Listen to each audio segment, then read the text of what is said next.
السلام عليكم ورحمة الله وبركاته. سودو هذا صاحب بيال عاو يبدي دي قدام بيه ياخذ بقى ادو حيس بدن dabcan barnaamijkeenan aan rabay inaan ku soo qaato gabiyahanba waa hadda hawsha ka taagan galbeedkii iyo deegaankii beeshii ciise weyne waa hawshan murankeeda iyo buuqeedu markaa batay oo teeriya maanta markaa noqotay mid la isku qabsado oo murankeedna uu aad u bato waa hawsha ka taagan waa deegaankii beeshii ciise weyne khaasatan xariirad oo beeshii samaroon ay ku dhawaaqday waa maamul deegaankii xariirad markaa ka shaqaynaya oo beeshii samaroon ah dabcan beeshii samaroon waxa ay ku doodaysaa deegaanku inuu deegaankoodii yahay xariiradna ay markaa xaq u leeyihiin inay maamul u samaystaan arrintaas ayaa marka la isku qabsaday dabcan waxaan ka warqabnaa waa dagaaladii markaa soo dhacay ay iska hor yimaadeen beeshii samaroon iyo beeshii ciise weyne hawshii taagneyd maalintii ugu dambaysana dee samaroon wixii xariirad kaga soo dhacay waa aynu ka warqabnay hawshii markaa weliba dhammaan oo foostadii maalinba maalinta ka dambaysa iyadoo qaab kale u socota ama nooc kale u socota ayaa dabcan maalin walba mid markaa ka duwan tallaabadii hore ee ay sameeyeen oo foosta caadi weyn oo markaa lasoo dilaandileeyay ay samaroon keenaysaa ama kaarto cusub maanta ugu dambaysay waa tan markaa ay maamulka samaysteen beeshii ciise weynena markaa digniin ay usoo dirtay samaroon looga digayo haddii ay markaa u baahdaan in ay maamul samaystaan ama deegaankooda waxay rabaan ay u samaystaan xariir inaysan markaa iyagu iska lahayn oo ay aadaan aruursii iyo deegaamadoodii markaa ay ka samaystaan dabcan waxaa usoo jawaabay oo arrintan markaa kasoo hadlay waa jamaahiirtii beeshii ciise weyne waa qalasidii markaa iyagu reer xariirad oo fariin adagoo digniina markaa hawada usoo mariyay waa beeshii samaroon weliba maamulkii somalilandna digniintaas waxay ku socotaa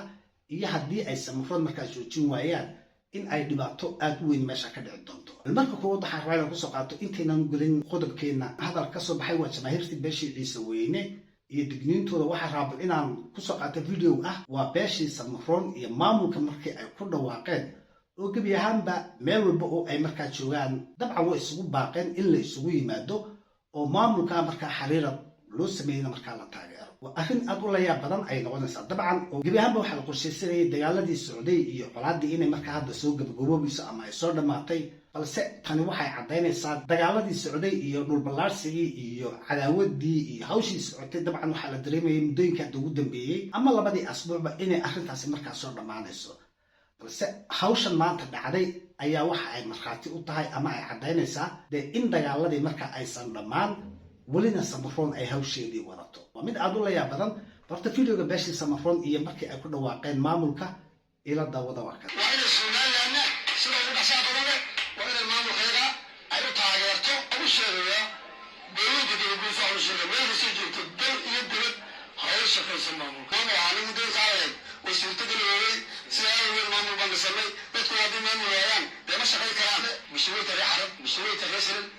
مشروع الجلبوسي هذا واحد عندنا إن أخذ واقعي مام العصب أو ديمو الحرب ده بري بيرها دلا إلى مام العصب بيستوي أخذ واقعي وهجاج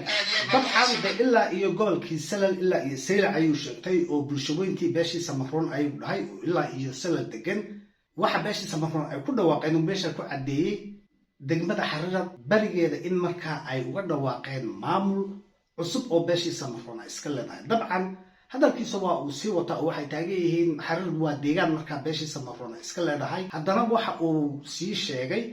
qaybta bariga inay degan yihiin balse beeshii ciise weyne oo dee dabcan muddooyinkii lasoo dhaafay waxaynu ka warqabnaa in dagaallo ay samaroon waday ama deegaamo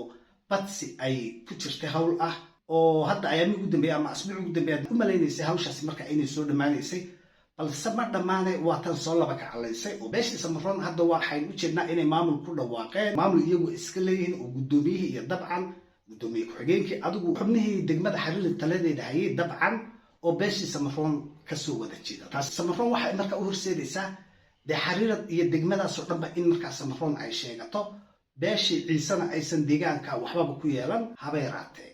taasi ma soconaysaa dabcan maya odayaasha dhaqanka beesha ciise iyagoo arrinkaa diidan waa ay kasoo hadleen balse muhiimadda hadda aan raba inaan kusoo qaato iyo jawaabta beesha samaroon ku socota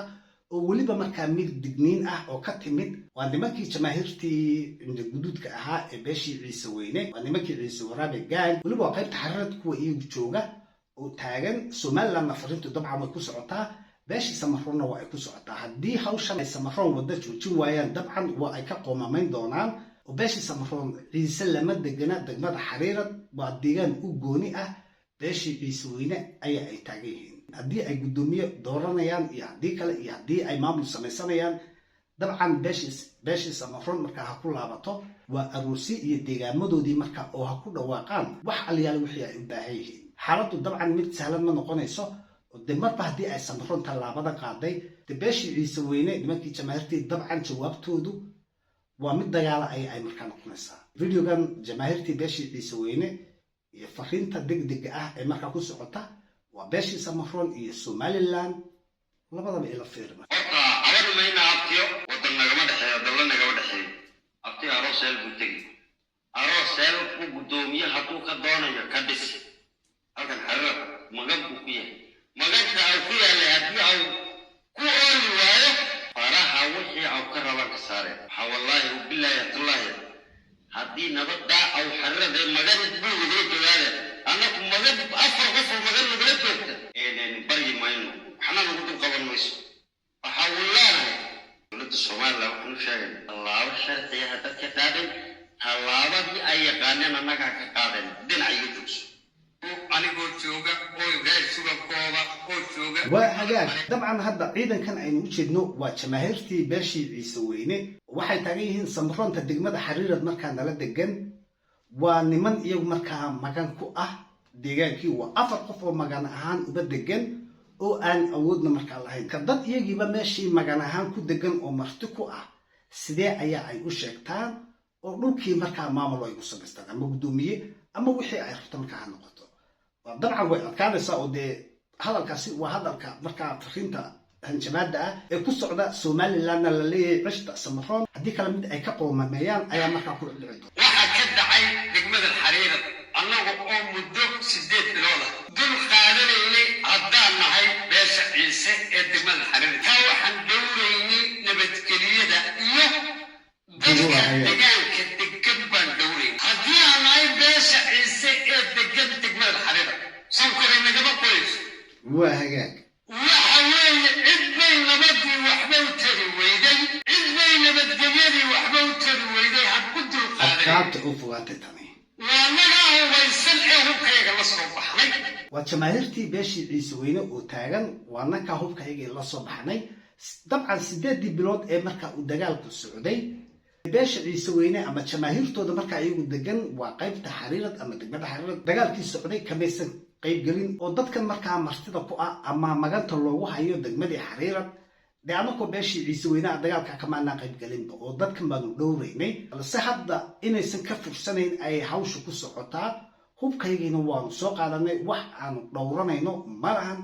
ciisaha kalena hadda inuu dagaal galaba ma aha waxaa hadda dagaal geli doona oo hawshooda iyagu markaa qabsan doona waa beesha ciise weliba kuwa iyagu markaa degan waa deegaanka xariirad kuwaas ayaa dagaalkoodu uu hadda bilaabmi doonaa ciisihii kale baartituuha iskaba noqdaba maadaama uu 8 bilood ee lasoo dhaafay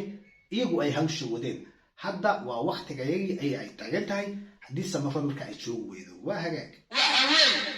oon u sheegaynaa ciisaha waxaan u sheegaynaa dowladda somaliland waxaan u sheegaynaa haddii aan nahay beesha ciise ee degmada xariira degan wax dhulka naga yaalin ma jiro haddeeto laftu waxa weeye maamulkii dowladda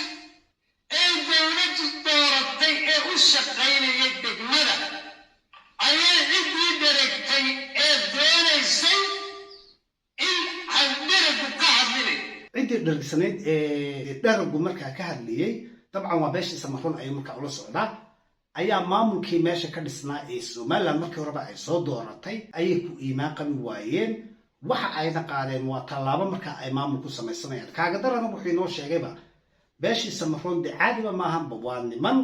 waddada isku xidha markaa xariirad ilaa iyo boorame oo dhankooda iyagu markaa inta ay isbaara dhigteen dee baad ku qaadayaba waa sidii hawshii ka socotay soomaaliya koonfurteeda oo kale dabcan ayay jidkii isbaara dhigteen waa jidgooy oon nabadgelyada dhowraynay oon xabasta dhowraynay oon dowladda somaliland dhowraynay maanta dhowri maane maanta farahay ka baxay waddada isku xidha boorama iyo xariira 8 bilood baa dadka lagu laayaa ciisaa lagu laayay rag baa lagu toogtay 24 saacadood baa baad lagu qaadaa inta dowladda maanta Soomaaliland waxba way ka qaban weyn waa jidgooye ayay samaysteen oo gaarigii soo maraba markaa waa baad baa laga qaadaa way isbaaraystaan yacni sidii shurtada ayaa ay markaa u dhaqmayeen iyadoo intaasoo dhan markaa loogu dul qaadanayo ayaa haddana hawshii way kaba soo tagtay oo maanta dadkii martida ku ahaa ama maganta ku ahaa xariirad ayaa raba in ay maamul cusub samaystaan kii Somaliland markaa meesha keentayba ay ka korboodaan dabcan beeshii ciise ee xariirad deegaankeeda iyagu iska lahaa waxay taagan yihiin ogolaan mayno Somalilandna ha ogolaato ciise diyaar ayuu markaan dagaalka u soo gelayaa samaroonna hawsha ay wado mid aan markaa ka ogolaanayna maaha dabcan waa hawl adag ay noqonaysaa ama mar kale in uu dagaal horle meesha ka bilaabmo oo dee hadda waxaynu u jeednaa waa hadalka beesha samaroon kooba aynu kusoo bilaabanay oo iyagu deegaankii ay sheegteen oo ilaa iyo salalba ay dhaheen iyo sayla waxa iskale waa bulshaweyntii samaroon waxa weeye Soomaaliland haddaan waxba ka qaban weydey waan hadda dhulka waxba lagama yaalin annagaa qabsanayna waanan iska celinayna waxaana leeyahay abtiday hadday ku deeqi weydey nabadii hadday ku deeqi weyd abtiyey nabadii hadday ku deeqi weyd sooja waxaa inaanan maanta laga bilaabo haddee baryootami inaan iska celinayn Soomaaliland haddaanan waxba ka qabanayn haddaanan dadka sharciga iyo dowladnimada ku xadgudbaya haddaanan ka qabayn haddii aad ka baqanayso waxaan leehay